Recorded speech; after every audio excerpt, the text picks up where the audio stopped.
ఓం భద్రం కర్ణేభిః శృణుయామ దేవాః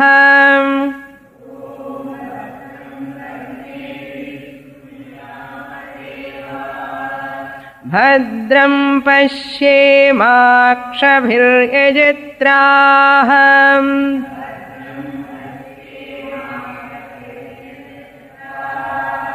స్థిరైరంగైస్తుష్టువాగుంసస్తనూభిः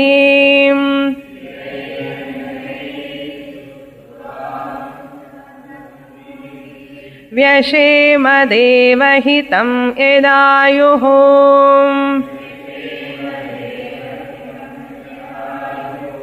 స్వస్తి న ఇంద్రో వృద్ధశ్రవాః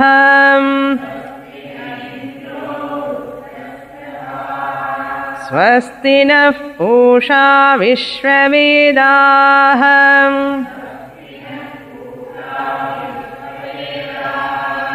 స్వస్తి నస్తార్క్ష్యో అరిష్టనేమిః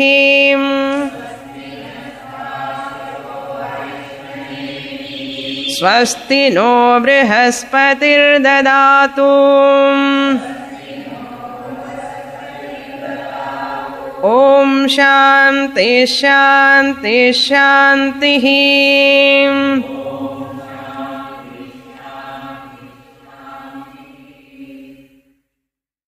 ముండకోపనిషత్ మొదటి అధ్యాయం రెండవ ఖండం 12వ మంత్రం. పరీక్ష్య లోకాన్ కర్మజితాన్ బ్రాహ్మణః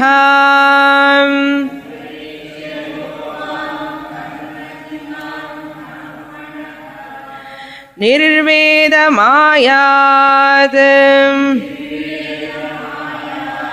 నాస్త్యకృతః కృతేన తద్విజ్ఞానార్థం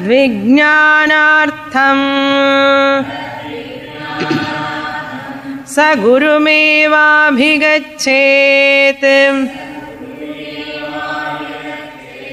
సమిత్పాణిః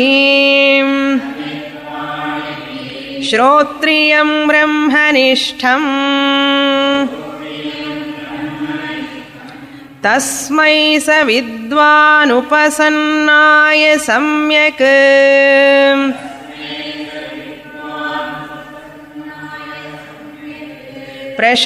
ప్రశాంతచిత్తాయ శమాన్వితాయ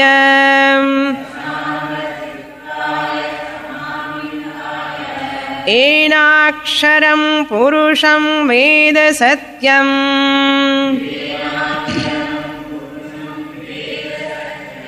ప్రోవాచ తాం తత్వతో బ్రహ్మ విద్యాం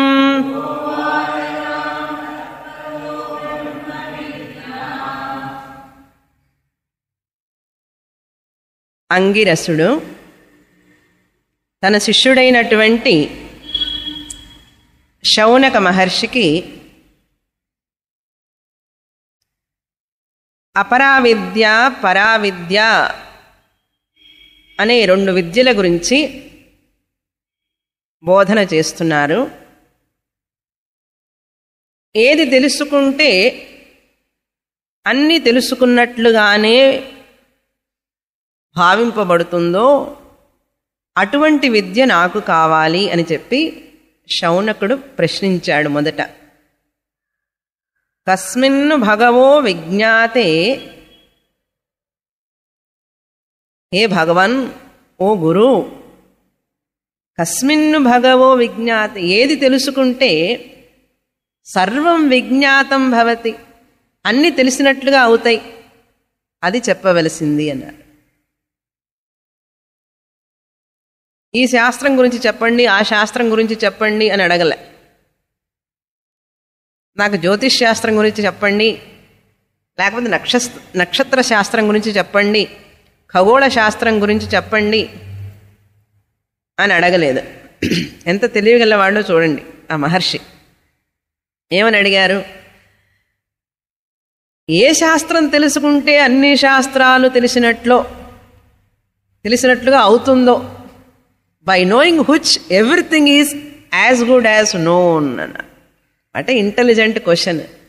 మనకైతే ఎలా అడగాలో కూడా తెలియదు. ఒక్కటి తెలుసుకుంటే చాలు, అన్ని తెలిసినట్లే. అటువంటి విద్య నాకు చెప్పండి అన్నాడు. అప్పుడు గురువు గారు, ఈ ప్రపంచం మొత్తంలో 2 విద్యలు ఉన్నాయి, అపరావిద్య అని పరావిద్య అని. దాన్ని ఇంగ్లీష్లో మెటీరియలిస్టిక్ సైన్స్ అంటారు అపరావిద్యని. అపరావిద్యలు అంటే ఏమిటండి? ఈ కెమిస్ట్రీ, ఫిజిక్స్ ఇవన్నీ ఉన్నాయి కదా, ఈ విద్యలన్నీ, నృత్యం, నటనం, సంగీతం, ఇవన్నీ కూడా అపరావిద్యలు. ఋగ్వేదం, యజుర్వేదం, సామవేదం, అథర్వణ వేదం, శిక్షా, కల్పం, వ్యాకరణం, ఛందస్సు, నిరుక్తం, జ్యోతిషం, ఇవన్నీ కూడా అపరావిద్యలే. అపరావిద్యలు అంటే ఏం చెప్పాను? పొట్టకూటి విద్యలు అని చెప్పాను. Surviving sciences, survival, for survival. అవన్నీ తెలుసుకుంటే అన్నీ తెలుసుకోవడం కష్టం. కానీ వేరొక విద్య ఉన్నది, పరావిద్య అని. ఆ పరావిద్యనే బ్రహ్మ విద్య అంటారు, ఆ బ్రహ్మ విద్యనే అక్షర విద్య అంటారు అని కూడా చెప్పారు గురువు గారు. ఈ పరావిద్య అనేది తెలుసుకోవడం వల్ల అన్ని తెలుసుకున్నట్లు అవుతుంది అన్నారు. అపరావిద్య ద్వారా ఈ యజ్ఞాలు, యాగాలు ఇవన్నీ కూడా చేయడం వల్ల అపరావిద్య ద్వారా స్వర్గానికి వెళ్తాడు మనిషి. స్వర్గానికి వెళ్ళి ఆ పుణ్యం అంతా అయిపోయిన తర్వాత మళ్ళీ లోకాలకి తిరిగి వస్తాడు. కానీ కొంతమంది ఉపాసన చేస్తారు. సకామ కర్మ మాత్రమే కాకుండా ఉపాసనతో కూడిన కర్మలు చేయడం వల్ల బ్రహ్మలోకానికి వెళ్ళి అక్కడ క్రమముక్తిని పొందుతారు. రిటర్న్ జర్నీ ఉండదు వాళ్ళకి, అది క్రమముక్తి అంటాం. స్వర్గానికి వెళ్ళడం రావడం వద్దండి మాకు, ఎందుకంటే స్వర్గానికి వెళ్ళినా కూడా మళ్ళీ తిరిగి రావాలి కదా. ఉపాసన ద్వారా బ్రహ్మలోకానికి వెళ్ళినా కూడా బ్రహ్మగారు మాకు ఈ విద్యంతా చెప్పి మా జ్ఞానం కలిగి అక్కడ మా క్రమముక్తి వచ్చేటప్పటికి టైం పడుతుంది కదా. ఇక్కడే ఆ ముక్తి వచ్చే పద్ధతి ఏదైనా ఉంటే చెప్పండి అని కొంతమంది పరీక్షలోకాన్ కర్మచితాన్ బ్రాహ్మణ, మేధా సంపన్నులు, తెలివిగల్ల వాళ్ళు, ఆలోచన పరులు, సూక్ష్మ దృష్టి కలవాళ్ళు, దూరదృష్టి కలవాళ్ళు. ఏమంటే స్వర్గానికి వెళ్ళేవాళ్ళు దూరదృష్టి గలవాళ్ళు అవుతారా? స్వర్గానికి వెళితే ఏమయ్యా అంటే సుఖాన్ని అనుభవించి మళ్ళీ వెనక్కి రావాలి, మళ్ళీ ఏ జన్మ వస్తుందో చెప్పలేము. ఆ పుణ్యం అయిపోయిన తర్వాత మన సంచిత కర్మలో ఏది ఉంటే దాన్ని తీసుకొని మనం జన్మ ఎత్తవలసి ఉంటుంది. అందుకని ఆలోచనాపరులు, దూరదృష్టి కలవాళ్ళు స్వర్గానికి ఓటెయ్యరు. ఎలక్షన్లు వస్తున్నాయి కదా, జాగ్రత్తగా ఉండాలి. వాళ్ళు స్వర్గానికి ఓటెయ్యరు. దూరదృష్టి కలవాళ్ళు, ఆలోచనాపరులు ఉపాసనలోనే ఈ జీవితం అంతా గడిపి ఎక్కడికో వెళ్ళిన తర్వాత మోక్షం వస్తుందని గ్యారెంటీ ఏమిటండి? దూరదృష్టి గల వాళ్ళు పోస్ట్ మత్ అంటారు దీన్నే. రాబోతుంది, నీకు వస్తుందని చెప్పింది శాస్త్రం మోక్షం. What is the guarantee? నమ్ముతాను శాస్త్రాన్ని, కానీ ఒక పాయింట్ డౌట్ ఉంది, నాన్ వెరిఫైయబుల్. నాకు ముక్తి వస్తుందని నేను ఇక్కడ వెరిఫై చేసుకోవడానికి నాకు ఆస్కారం లేదే. ఉపాసన ద్వారా క్రమముక్తి పొందితే, ఉపాసన ద్వారా బ్రహ్మలోకానికి వెళ్ళి అక్కడ బ్రహ్మగారి దగ్గర చదివి అక్కడ క్రమముక్తిని పొందితే ఐ కెనాట్ వెరిఫై. అర్థమైందా? దూరదృష్టి అంటే ఏమిటి? వెరిఫైయబుల్. నాకు ఇక్కడ అన్ని వెరిఫై కావాలండి అంటాం. ఏమండి, చిన్న బ్యాటరీ కొనుక్కునేటప్పుడు కూడా మనం షాప్కి వెళ్తే ఏం చేస్తాం? చెక్ చెయ్యి అంటామా లేదా? టెస్ట్ చేసి వెలిగిన తర్వాత కొంటాం. ఏ మిషన్ కొనేటప్పుడైనా వాడు ఒకసారి ఆపరేట్ చేసి చూపించాలి మనకు. ఇది దూరదృష్టి కదండి. అలాగే కొనుక్కురాం కదా ఇంటికి. ఏ వస్తువు అయినా సరే కొంచెం వాడి చూపించు నాయన, పనిచేస్తుందో లేదో. ఇంటికి వెళ్ళిన తర్వాత మళ్ళీ ఎందుకు తిరిగి రావడం కష్టం కదా. వాళ్ళు దూరదృష్టి కలవాళ్ళు. అదేవిధంగా ఎట్లాగైతే ఒక వస్తువు కొనుక్కోవడానికి షాపుకి వెళ్ళినప్పుడు వెరిఫై చేసుకుంటామో, ఈ మోక్షాన్ని పొందడానికి కూడా నాన్ వెరిఫైయబుల్ క్రమముక్తి ఎందుకండి? వెరిఫైయబుల్ సద్యోముక్తి ఉన్నది కదా. ఇక్కడే ఇప్పుడే జీవించి ఉండగానే మోక్షం, జీవన్ముక్తి అనేటువంటిది ఒకటి ఉన్నది. అది లభ్యం, దానికి సాధనలు ఉన్నాయి, అది పొందవచ్చు అని చెప్పబడింది కదా శాస్త్రంలో. అందుకని దూరదృష్టి కలవాళ్ళు, చింతనాపరులు ఈ యొక్క సద్యోముక్తికి ఓటు వేస్తారండి. అర్థమైందా? కాబట్టి మీలాంటి వాళ్ళు దూరదృష్టి కలవాళ్ళు సద్యోముక్తి కోసం భగవద్గీత చదివి, ఉపనిషత్తులు చదివి ఇక్కడే సద్యోముక్తి పొందాలి. వెరిఫైయబుల్. ఇక్కడే స్వామిని ఉంటారు, టీ నగర్లో వెళ్ళి అడగచ్చు కదా, ఏమండి ఇన్నాడని చెప్తున్నారు ఇంకా రాలేదే, ఎప్పుడు వస్తుంది? ప్రతి వారం వచ్చి చెప్తున్నారు ఏమిటో సద్యోముక్తి ముక్తి అన్నారు, ఇంకా రాలేదంటే ఏం చెప్తారు గురువు గారు? ఇంకా కొంచెం నాడు క్లాసుకి రా అంటారు. You can ask. వెరిఫైయబుల్.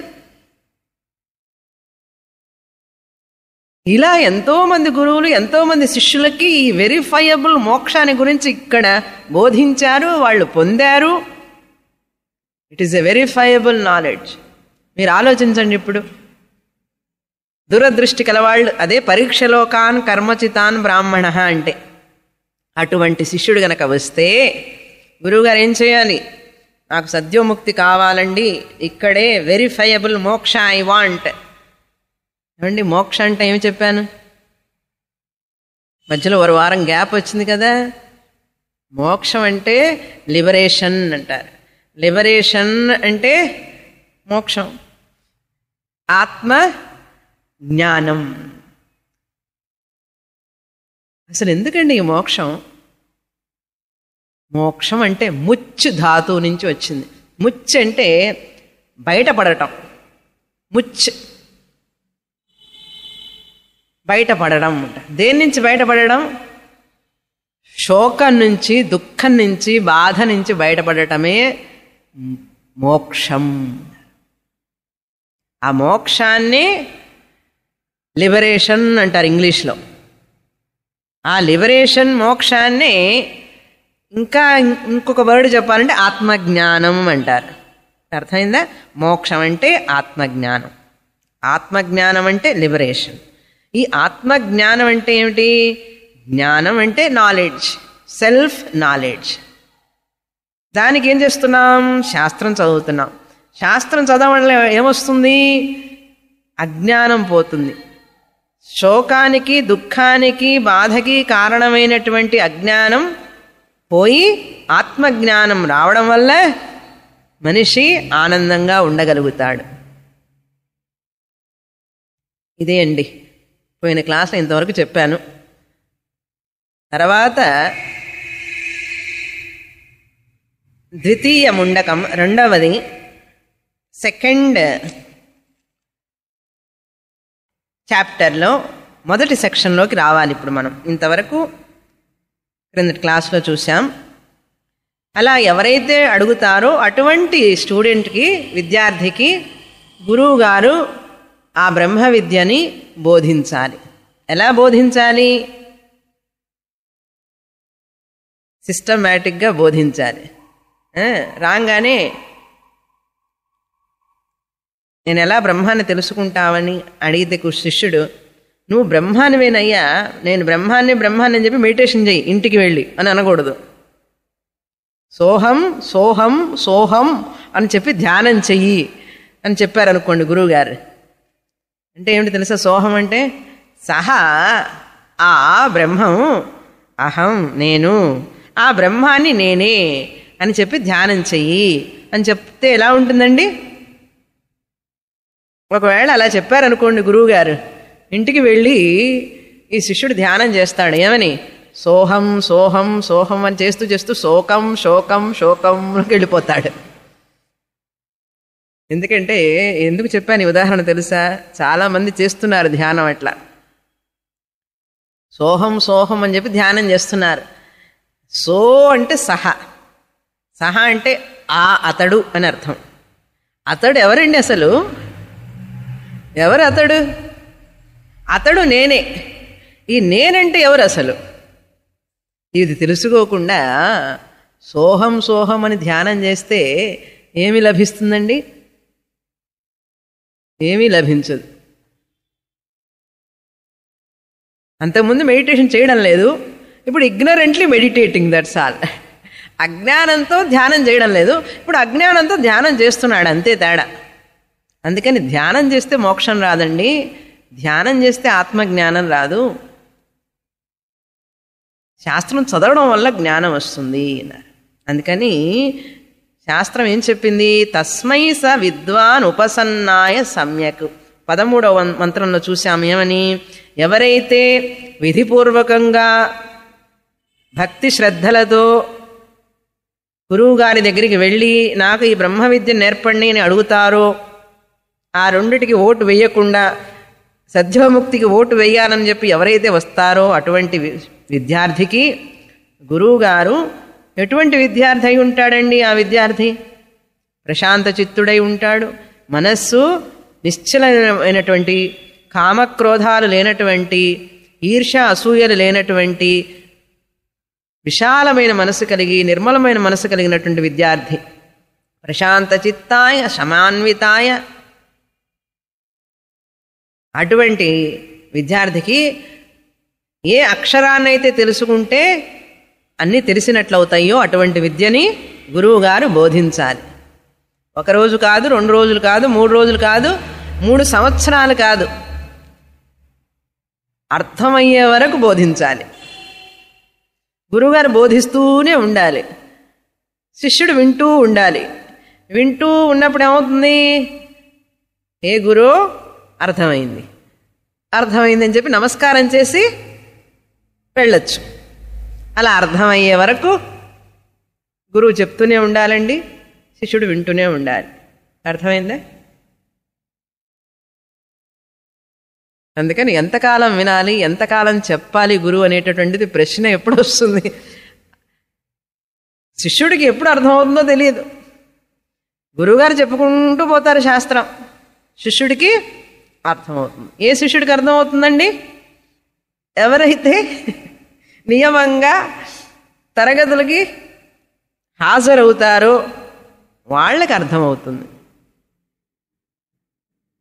ఎటువంటి గురువుగారి దగ్గర అర్థమవుతుందండి? ఏ గురువుగారైతే పద్ధతిగా నియమంగా సంప్రదాయబద్ధంగా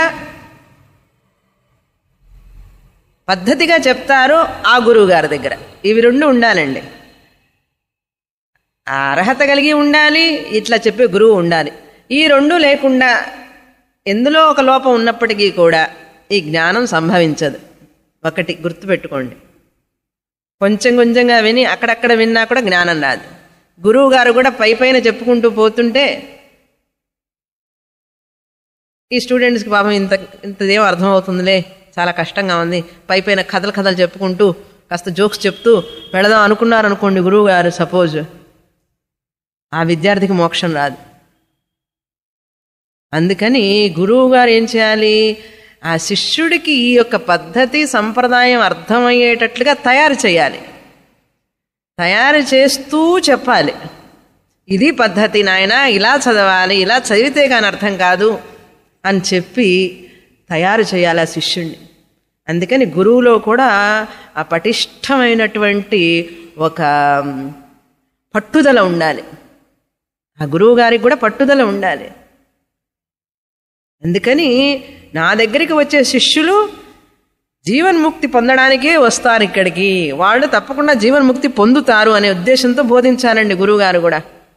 వీళ్ళందరికీ పాపం ఏమొస్తుందో మోక్షాన్ని చెప్పి గురువుగారు బోధించకూడదు. గురువుగారు బోధించడం ఎలా బోధించాలి? ఇక్కడికి వచ్చే వాళ్ళందరూ కూడా ముముక్షులే, మోక్షతకి అర్హులే, మోక్షాన్ని పొందడానికి అర్హులే. ఒకవేళ అర్హత లేకపోతే అర్హత నేను పొందింపజేస్తాను, ఆ పొందడానికి మార్గం చెప్తాను అనేటటువంటి విశ్వాసం గురువులో ఉండాలి. శిష్యుడు ఎలా ఉండాలి? నేను చదివేటటువంటి ఈ శాస్త్రం ఏ గురువు దగ్గర అయితే చదువుతున్నానో ఆ గురువు దగ్గరే నాకు ఈ యొక్క శాస్త్రం అవబోధన కావాలి, ఈ గురువే నాకు ఈ జ్ఞానాన్ని సరిగా బోధించగలరు, కాబట్టి ఈ గురువు దగ్గరే నేను చదవాలి, శాస్త్రాన్ని క్షుణ్ణంగా అర్థం చేసుకోవాలి అనేటువంటి శ్రద్ధ భక్తి ఉండాలి. ఇలా ఉన్నప్పుడే, ఇది క్లాజు, ఇలా ఉన్నప్పుడే జ్ఞానం ప్రాప్తం. గురువుగారికి విశ్వాసం ఆ యొక్క శ్రద్ధ ఉంటే సరిపోదు, శిష్యుడికి మాత్రమే ఉన్నా సరిపోదు, ఇద్దరికీ ఉండాలి. అటువంటి గురువు అని మీరు నన్ను భావిస్తే, అటువంటి శిష్యులని నేను భావిస్తే ఈ యొక్క ముండకోపనిషత్తు కంటిన్యూ చేయొచ్చు. ఇక్కడ టీచింగే మొదలవుతుంది, పరావిద్య అనేటువంటిది మొదలవుతుంది ఇక్కడే. అందుకని ఇంత ఉపోద్ఘాతం చెప్పాను, ఇంట్రడక్షన్. అర్థమైందా? ఇక్కడి నుంచి పరావిద్య గురించి చెప్తున్నారు, అపరావిద్య గురించి చెప్పడం అయిపోయింది. ఈ పరావిద్య, అక్షర విద్య, ఈ అక్షర బ్రహ్మం అంటే ఏమిటి అని చెప్తున్నారు. ఆ అక్షరం అనేటువంటిదే బ్రహ్మం అని చెప్పాం. ఆ బ్రహ్మమే అంతటికీ కారణం, సృష్టి కారణం అని చెప్తున్నారు ఇక్కడ. కాస్మాలజీ అంటున్నారు కదండి ఇప్పుడు, cosmology, the creation, the cosmos అంటారు. ఈ కాస్మాస్, ఈ కాస్మాలజీ, క్రియేషన్ అంతా ఎట్లా వచ్చిందండి అంటే గురువుగారు చెప్తున్నారు ఈ యొక్క 2వ అధ్యాయంలో మొదటి ఖండంలో మొదటి మంత్రం, బ్రహ్మ పరం బ్రహ్మ జగత్ కారణం. ఈ సృష్టి అంతటికీ ఎవరు కారణం మనకు తెలియదు కదండి, ఈ సంశయం ఉంది కదా. ఇప్పుడు డైరెక్ట్గా చూస్తున్నాం మంత్రాన్ని, మనం చూసి చదువుతున్నాం, మనం అర్థం చేసుకుంటున్నాం. ఇంతకు ముందు వరకు మనకేమిటి, ఏమోనండి సృష్టి ఎలా జరిగిందో తెలియదు, దీనికి కారణం ఎవరో తెలియదు, ఏదో శక్తి అంటున్నారు అంటామే, కానీ ఏనాడు మన పుస్తకం తెరిచి ఆ మంత్రం ఎక్కడుందో మనకు తెలియదు. ఏదో పూర్వజన్మ పుణ్యం సుకృతం వల్ల ఈ ముండకోపనిషత్తు చదివే అవకాశం దొరికింది మనకు. ఆ మంత్రాన్ని ఇప్పుడు చూడబోతున్నాం. ఎవరు ఈ సృష్టికి కారణం, అసలు ఈ సృష్టి ఎలా వచ్చింది, ఈ సూర్యచంద్రులు ఎలా వచ్చారు, ఈ సకల ప్రపంచం నా ముందు కనపడుతున్నదంతా ఎలా వచ్చింది, దీనికి కారణం ఎవరు అంటే ఈ మంత్రం చదవాలి. ఏ మంత్రం? మొదటి మంత్రం. ఆ మంత్రం చూస్తాం ఇప్పుడు. తదేతత్ సత్యం యథా సుదీప్తాత్ పావకాత్ విస్ఫులింగాః సహస్రశః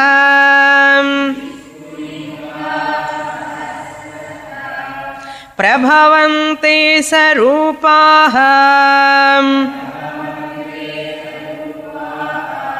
యథాక్షరాత్ తథాక్షరాత్ వివిధాః సౌమ్యభావాః ప్రజాయంతే తత్ర చైవాపి యంతి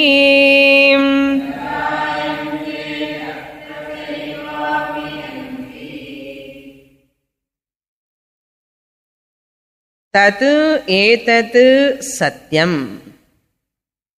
3వ లైన్లో హే సౌమ్య అన్నది. సౌమ్య అంటే ఆ శిష్యుణ్ణి ఆప్యాయంగా పిలవడం అనమాట. పిల్లవాడా అంటాం చూసారా, నాయనా అంటామే మనం. ఆప్యాయంగా ఆ ప్రేమ, ఆ గురువు గారికి ఆ శిష్యుడి మీద అంత ప్రేమ ఉండాలి, ఆదరణ ఉండాలి. శిష్యుడంటే అంత ప్రేమ, ఒక పుత్ర వాత్సల్యం, ఓ పుత్రికా వాత్సల్యం తల్లికి ఎట్లా అయితే ఉంటుందో గురువు గారికి అట్లా ఉండాలి.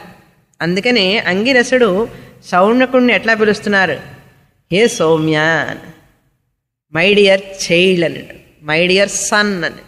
అందుకని శిష్యుడు పుత్రుడితో సమానం, పుత్రికతో సమానం శిష్యురాలు. గురువు తండ్రితో సమానం. త్వమేవ మాతా పితా త్వమేవ. ఎందుకంటే తల్లిదండ్రులు ఈ శరీరానికి జన్మనిస్తారు, కానీ గురువు, బ్రహ్మ విద్యా గురువు మనకు నూతన జన్మాన్ని ప్రసాదిస్తారు. ఏ శరీరాన్నైతే తల్లిదండ్రులు మనకిచ్చారో ఆ శరీరాన్ని పొందడంలో ఉన్నటువంటి ఫలం ఏమిటి అనేటువంటిది, ఆ శరీరాన్ని పొందడానికి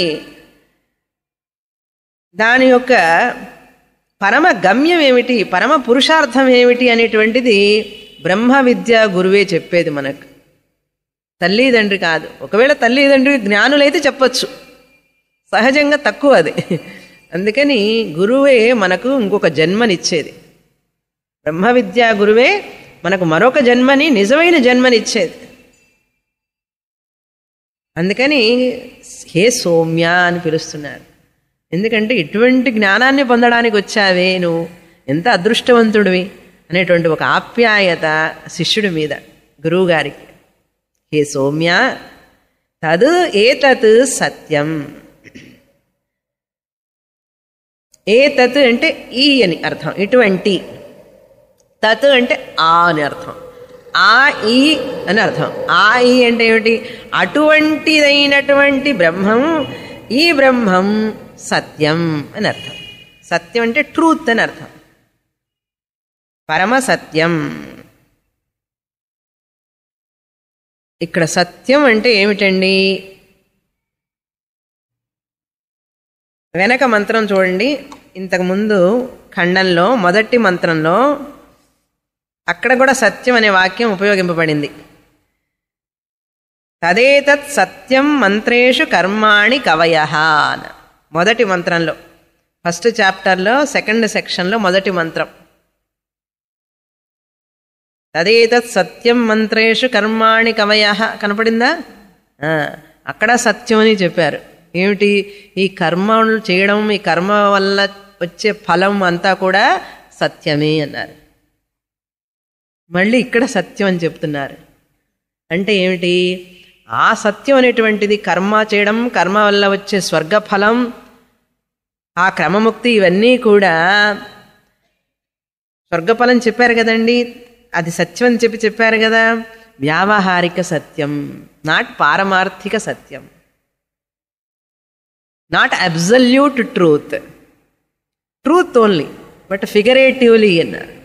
అందుకని ఆ సత్యానికి ఈ సత్యానికి డిఫరెన్స్ తెలుసుకోవాలి మనం. అది సత్యమే కదండి, ఇది సత్యమే కదండి అన్నారు. అబద్ధం చెప్పకుండా ఉండడం కూడా సత్యమే. కర్మఫలము సత్యంట, అబద్ధం చెప్పకుండా ఉండడం సత్యంట. బ్రహ్మం ఎవరయ్యా అంటే తైత్రీయోపనిషత్తులో బ్రహ్మం యొక్క డెఫినేషన్ సత్యం జ్ఞానం అనంతం బ్రహ్మ అని చెప్పింది తైత్రీయోపనిషత్తు. బ్రహ్మ అంటే సత్యం అన్నారు. ఏమిటండి ఇన్ని సత్యాలు ఉన్నాయా? ఒక సత్యమే కదండి ఉండేది. ఒక సత్యం కూడా ఉందో లేదో మాకు తెలియదు. మా ఇంట్లో సత్యనారాయణ ఉన్నాడు, మాకు ఆయన తెలుసున్నారు.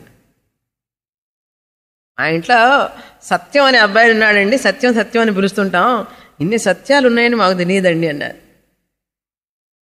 అందుకే కదా ముండకోపనిషత్తు చదవాలి.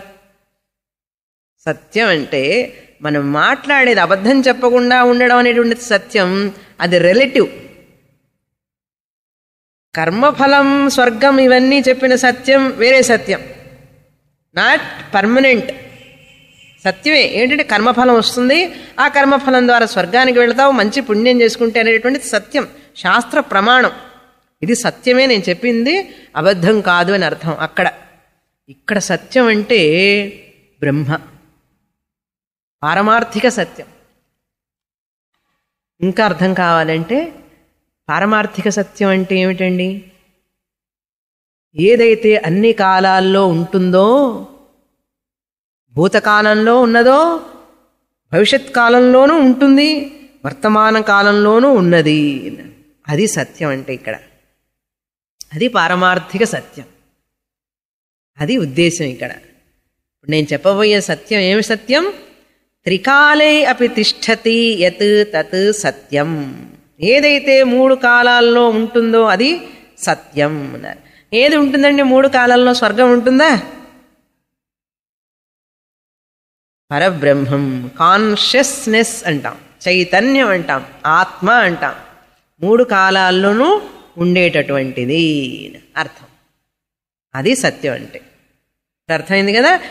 తత్ ఏ తత్ సత్యం.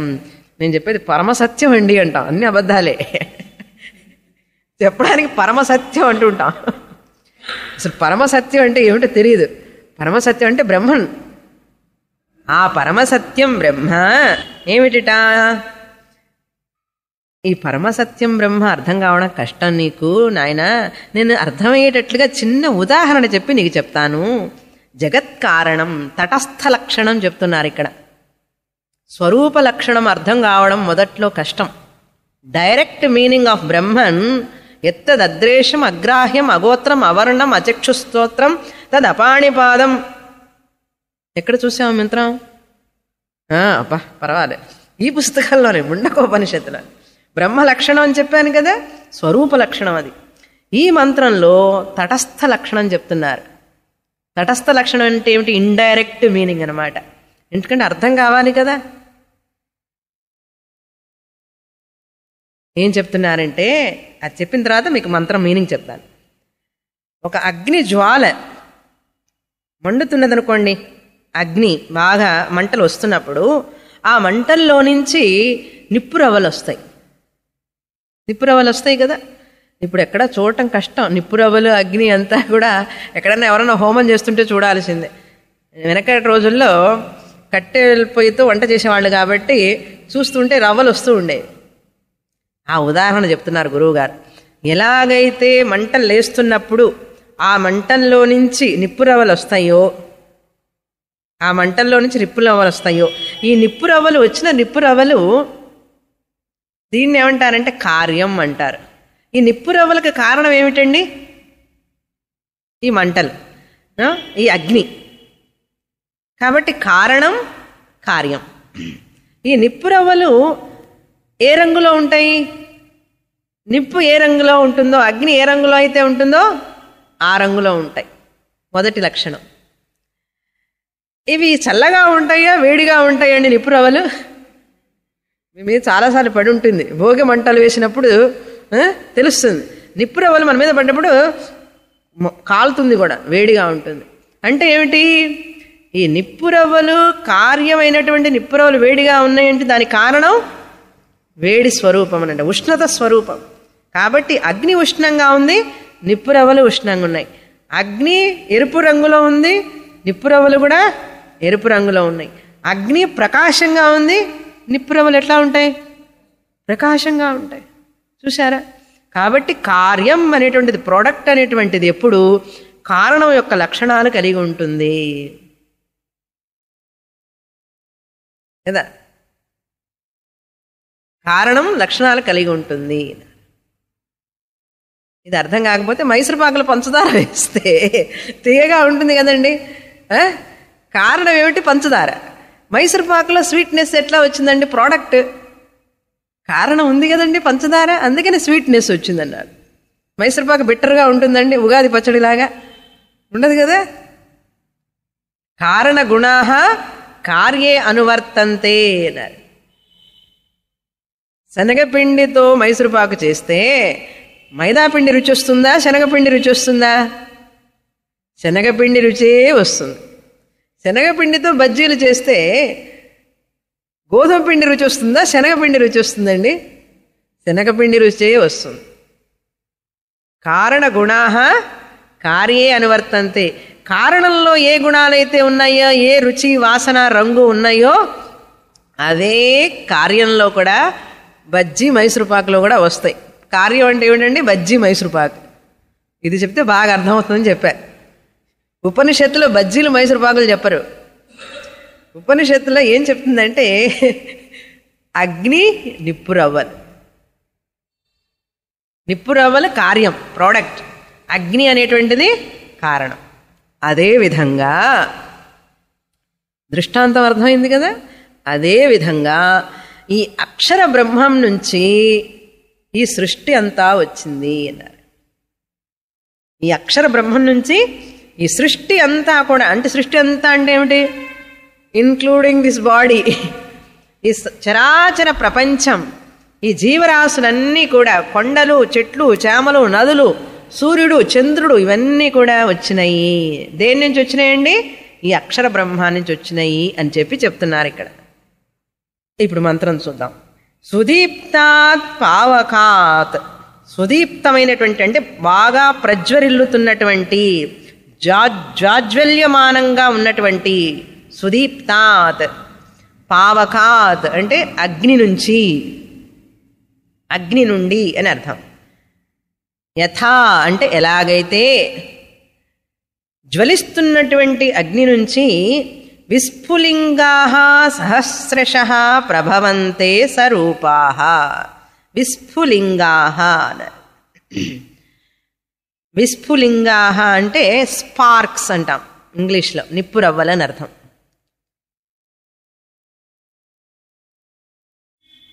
దీపావళి ఎప్పుడు మీరు కాకర పువ్వుతలు కాలుస్తుంటే వస్తాయి కదా రవ్వలు, నిప్పు రవ్వలు.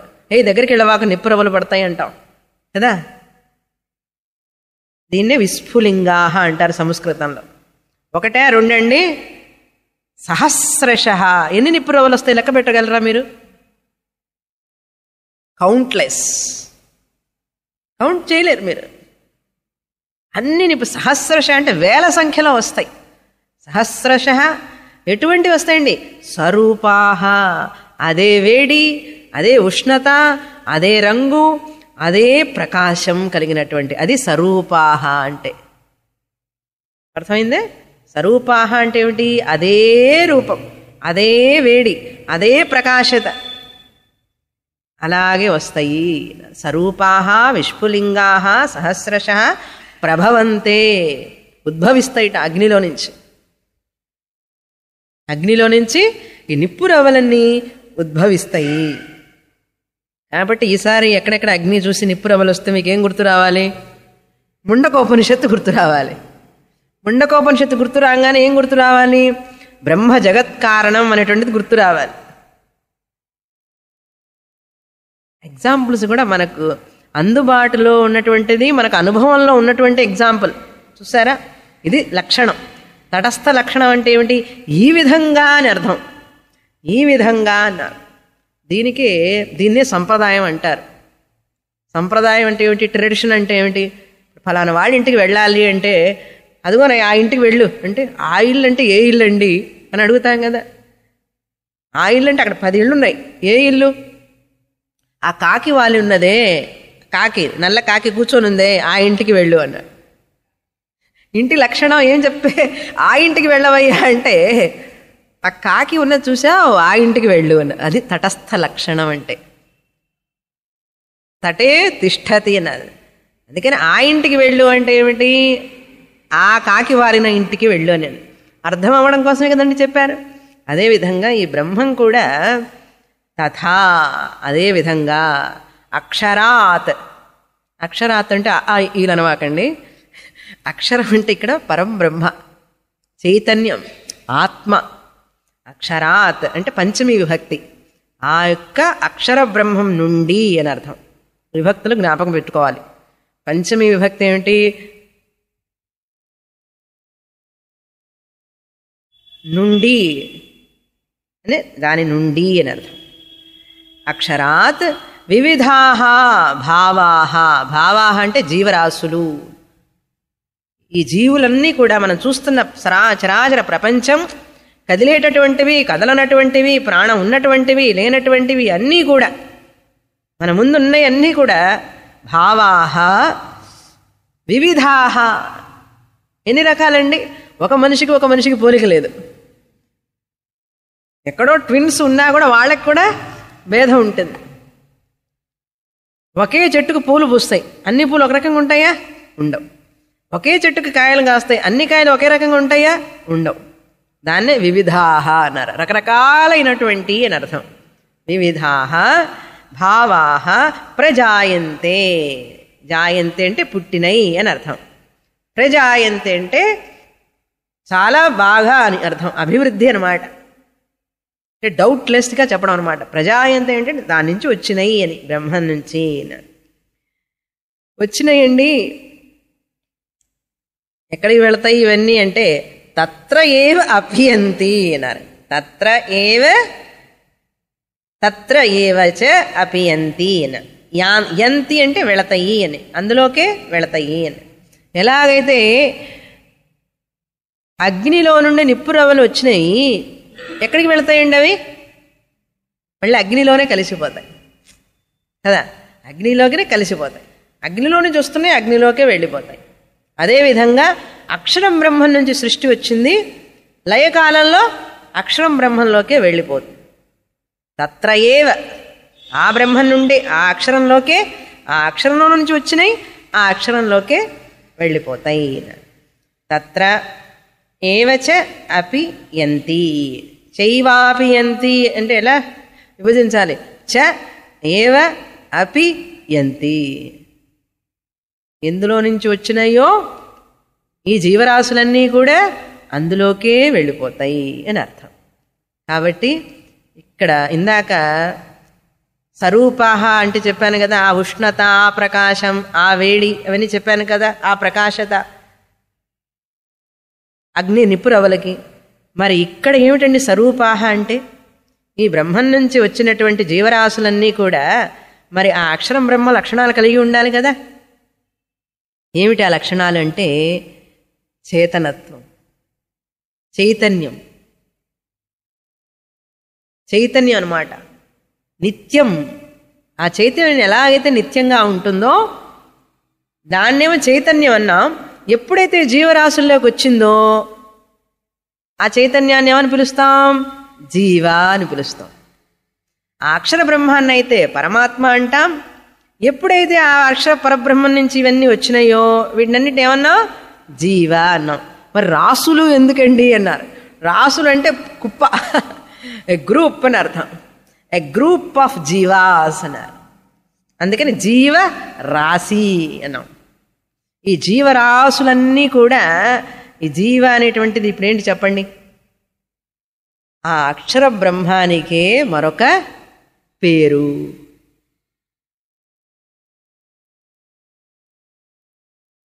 తరంగం వచ్చింది కదండి సముద్రంలో నుంచి. సముద్రంలో నుంచి నీళ్లు అలగా మారంగానే ఆ సముద్రాన్ని, ఆ అలను చూసి ఏమంటారు? సముద్రం అంటారా మీరు? ఏమంటారు? అల అంటారు. అలా అంటామా మనమా? తరంగం. అచ్చం తెలుగులో చెప్పాలంటే తరంగం. తరంగం అనేది సంస్కృత పదం. ఇంగ్లీష్లో చెప్పాలి వేవ్. అలా అంటే వేవ్ అన్నాం. ఈ యొక్క అల అనేటువంటిది, ఈ పేరు పెట్టాను చూసారా, ఈ అల అనేటువంటిది ఆ నీటికే మరొక పేరు, అంతే కదా. అల అనేటువంటిది ఏమన్నా ఉందండి వేరే? వేరే లేదు కదా. నీరే కదా అలని పిలుస్తున్నాం. అదేవిధంగా ఈ సర్వ ప్రపంచం కూడా బ్రహ్మమే జీవ అని చెప్పి నామరూపం వాచారంభణం వికారో నామధేయం. ఈ నామధేయాలు లక్ష్మీ, సరస్వతి, పార్వతి, సుబ్బారావు, వెంకట్రావు ఇవన్నీ ఉన్నాయి కదా, కేశవరావు, ఈ పేర్లన్నీ కూడా ఎవరండి? ఇవన్నీ కూడా ఈ పేర్లు ఆ బ్రహ్మానికే ఈ పేర్లు పెట్టాం. అలా అంటే అర్థమైందండి. ఇప్పుడు నేను బ్రహ్మాన్ని అంటారా? ఒప్పుకోదు మనస్సు, కష్టం. అలా అంటే చెప్పారు బాగుందండి. అలా అంటే నీరే కదా, అలా అనేటువంటిది లేదు కదా, సముద్రం నుంచి వచ్చింది. అలా ఎక్కడికి వెళుతుందండి? ఇంటికి తీసుకెళ్తారా మీరు? అలానే సముద్రంలో కలిసిపోతుంది, నీళ్లల్లో కలిసిపోతుంది. ఎక్కడి నుంచి అయితే వచ్చిందో అందులో కలిసిపోతుంది. అదేవిధంగా ఈ నామం, రూపం, హైట్, వెయిట్, కలర్, కాంప్లెక్షన్ ఇవన్నీ కూడా బ్రహ్మానికి నామరూపం. టెంపరరీ. అలా టెంపరరీయే కాదా? టెంపరరీ, అనిత్యం. కొంచెంసేపు ఉంటుంది, వెళ్ళిపోతుంది. అదేవిధంగా ఈ శరీరం, ఈ నామం, ఈ రూపం ఇవన్నీ కూడా అనిత్యం. ఆ నామరూపం పోతుంది, ఏది పోదు? వేవ్ అనే నామరూపం పోతుందండి. వేవ్ సముద్రంలో కలిసిపోయినప్పుడు ఆ వేవ్ తరంగం అలా అనే నామరూపం పోతుంది. ఏది పోదు? నీరు పోదు. నీరుగానే సముద్రంలో కలిసిపోతుంది. ఏది పోయింది అక్కడ? నామ రూపం. అలా అనే నామం పేరు, అలా అనేటువంటి ఆ రూపం, మనం చూస్తున్న రూపం పోయింది. ఏది పోలేదు? నీరు పోలేదు. అది నిత్యం. అదేవిధంగా ఈ చైతన్యం ఆత్మస్వరూపం అనేటువంటిది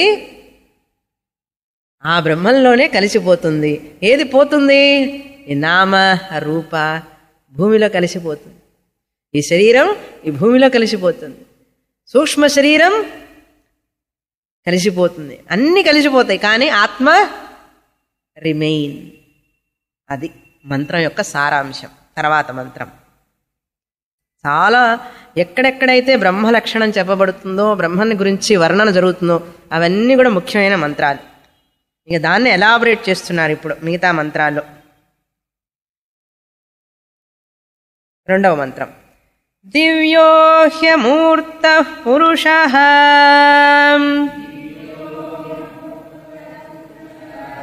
స బాహ్యాభ్యంతరో హ్యజః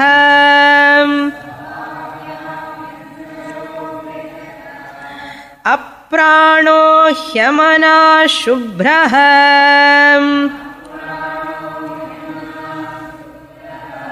హ్యక్షరాత్ పరతః పరః.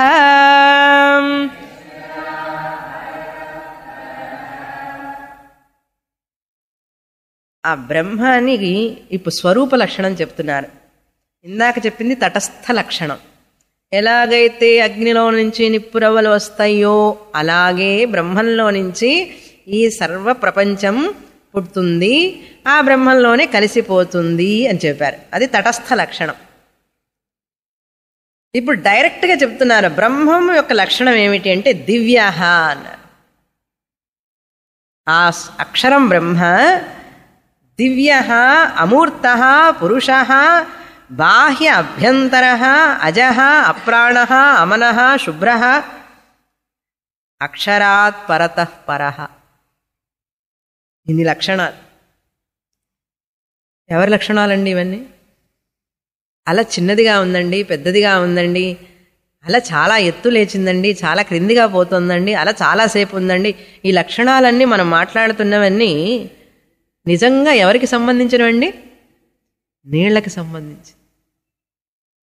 అర్థమైందే? కాబట్టి ఆ లక్షణాలన్నీ మనం ఎవరికి చూసుకోవాలి? మనం చెప్పే లక్షణాలన్నీ నిజంగా ఎవరికి సంబంధించినవి? నీటికి సంబంధించి. ఎందుకంటే అలా అనేటువంటిది లేదు నిజంగా. అర్థమైందా? అలా అనేటువంటిది నిజంగా లేదు. అందుకని మనం కూడా ఈ లక్షణాలని చెప్తుంటే అక్కడెక్కడో చూడకూడదు. ఓహో దివ్య అమూర్త బ్రహ్మ అని చెప్పి ఆకాశం వైపు చూడకూడదు. ఈ జడస్వరూపమైనటువంటి శరీరంలో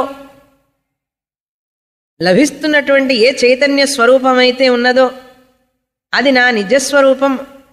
ఆ నిజస్వరూపమైనటువంటి చైతన్య స్వరూపమైన నా యొక్క లక్షణం ఈ లక్షణం అని చెప్పుకోవాలి.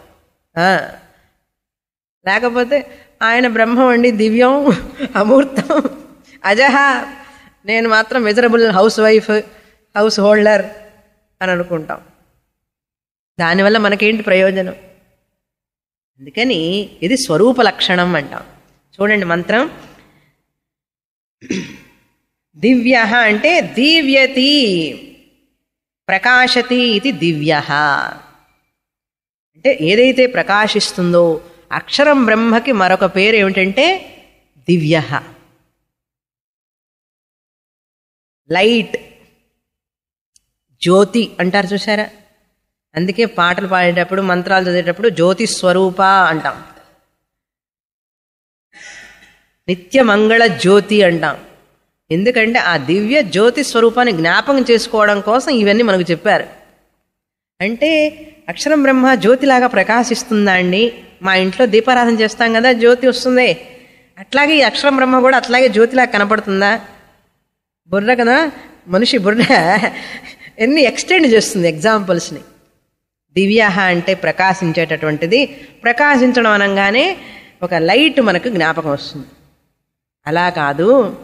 లైట్ అంటే ఏమిటి? What is the definition of light? Light అంటే in whose presence things are known. ఎవరి సమక్షంలో అయితే, ఈ ప్రెజెన్స్ అనే దానికి మాట గుర్తు రాలే ఇందాక నుంచి కారులో వస్తుంటే, నాకు తెలుగులో ఏం మాట అంటారా అని చెప్పి ఇప్పుడు గుర్తుకొచ్చింది టక్కున. ఆ ప్రెజెన్స్ అనే దానికి ఏం వార్త వాడాలి అని చెప్పి ఆలోచిస్తూ ఉన్నాను వచ్చినంతసే ద్వారిలో. సమక్షం, దేని సమక్షంలో అయితే విషయాలు తెలుసుకోబడతాయో దాన్ని లైట్ అంటారు. ఏందో వాడతాం పదాలు, లైట్ లైట్ అంటాం. అయ్యా లైట్ అంటే ఏమిటి కొంచెం డిఫైన్ చేసి చెప్పు అంటే తెలియదండి అంటాడు. The light is that in whose presence the things are known అన్నారు. What a definition. ఇప్పుడు లైట్ ఉండడం వల్లనే కదండి మీకు థింగ్స్ అన్ని తెలుస్తున్నాయి. ప్రకాశం ఉండబట్టే కదా ఇవన్నీ తెలుస్తున్నాయి. దాన్నే లైట్ అంటారు. ఆ లైట్నే ఇక్కడ దివ్య అన్నారు.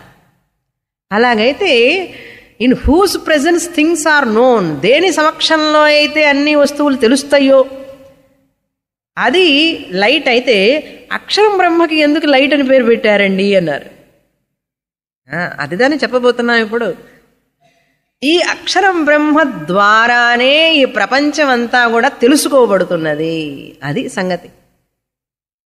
ఈ అక్షర బ్రహ్మానికి దివ్యం, దివ్య లైట్ అనే పేరు ఎందుకు పెట్టామంటే, ఈ చైతన్యం వలననే, ఈ కాన్షియస్నెస్ ఆత్మ చైతన్యం వలననే కళ్ళు చూడగలుగుతున్నాయి, చూసి వస్తువు ఉన్నదని తెలుసుకోగలుగుతున్నది, చెవులు వినగలుగుతున్నాయి.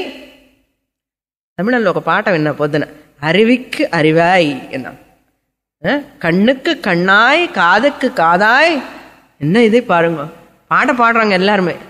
கண்ணுக்கு கண்ணாய் காதுக்கு காதாய் அண்ணா கேனோபனிஷத்து, ఉపనిషత్తు మంత్రం అది.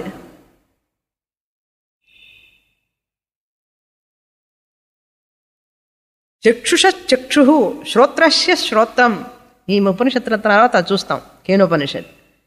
కాబట్టి ఈ ఆత్మస్వరూపం అనేటువంటిది అక్షర పురుష ద్వారానే ఈ విషయాలన్నీ తెలుసుకోవడం ద్వారా ఈ యొక్క అక్షర బ్రహ్మానికి దివ్య అని పేరు పెట్టారు. అర్థమైందే? In whose presence things are known. చైతన్యం ఏం చేస్తుంది?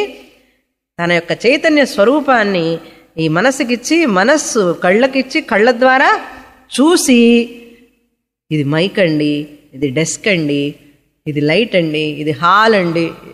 ఎలా తెలుస్తుందండి? I know this is light, I know this is desk. Knowledge, that means I got desk knowledge. ఇది డెస్క్ అనే జ్ఞానం కలిగింది, ఇది మైక్ అనే జ్ఞానం కలిగింది, ఇది హాల్, షిరిడి సాయి హాల్ కనే వచ్చారు కానీ ఇంకెక్కడికి పోలేదు. చూసారా మీరు ఎలా వచ్చింది ఈ జ్ఞానం? కళ్ళ ద్వారా, కళ్ళు మనసు దగ్గర నుంచి చైతన్యాన్ని తీసుకొని, ఆ మనసు ఆత్మ పరబ్రహ్మ స్వరూపా నుంచి చైతన్యాన్ని తీసుకొని, ఏమన్నా దివ్యం కదా అది, దివ్య స్వరూపం. లైట్, ప్రకాశం అంటే ఏమిటి? In whose presence things are known. అది దివ్య అంటే. తర్వాత దివ్య అమూర్త, ఇట్ ఈజ్ ఫామ్లెస్. ఆకాశానికి ఏం ఫామ్ ఉందండి? దానికి ఒక రూపం ఉందా? ఒక సైజ్ ఉందా? నీటికి ఏంటి రూపం చెప్పండి? What is the form of the water? What is the form of the space? No రూపం. ఒక మూర్తి, ఒక ఫామ్ ఉందా? ఈ డెస్క్కి ఫామ్ ఉంది, చైర్కి ఫామ్ ఉంది, వీటన్నిటికీ ఫామ్స్ ఉన్నాయి. ఇది ఒక ఫామ్. 5, 10, 5, 6, 6 ఇదెల్లా ఫామే కదా. అదేవిధంగా ఈ పరబ్రహ్మానికి ఒక ఫామ్ అనేటటువంటిది లేదు. ఆ ఫామ్ లేనటువంటి, రూపం లేనటువంటిది అర్థం చేసుకోవడం కష్టమని చెప్పి మన వాళ్ళు ఏం చేశారు?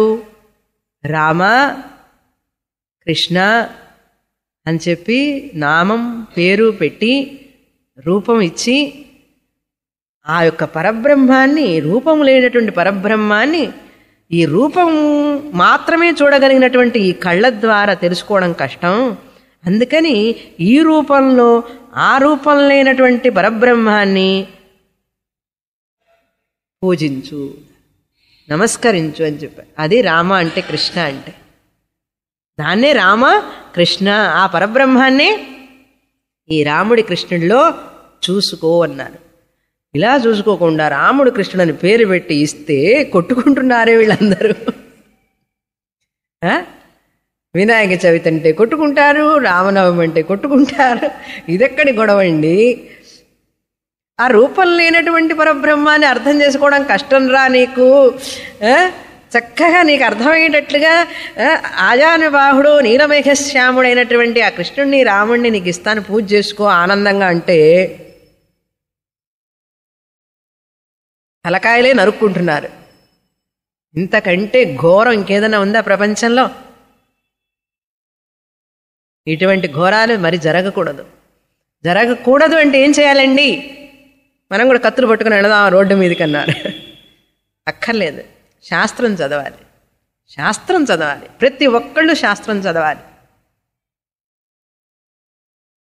అది అమూర్త అంటే. తర్వాత అన్ని లక్షణాలు చెప్పబోతున్నారు. ఒక్కొక్క లక్షణం వింటూ ఉంటే ఆ యొక్క స్వరూపం నేనంటే ఏమిటి? బింబ చైతన్యం. ప్రతిబింబ చైతన్యం తీసుకోకూడదు. బింబ చైతన్యం, ఒరిజినల్ కాన్షియస్నెస్. ఆ తర్వాత చెప్తాం, వస్తుంది more in the next class. ఓం పూర్ణమదః పూర్ణమిదం పూర్ణాత్ పూర్ణముదచ్యతే పూర్ణస్య పూర్ణమాదాయ పూర్ణమేవావశిష్యతే. ఓం శాంతి శాంతి శాంతి. హరి ఓం. శ్రీ గురుభ్యో నమః. హరి ఓం.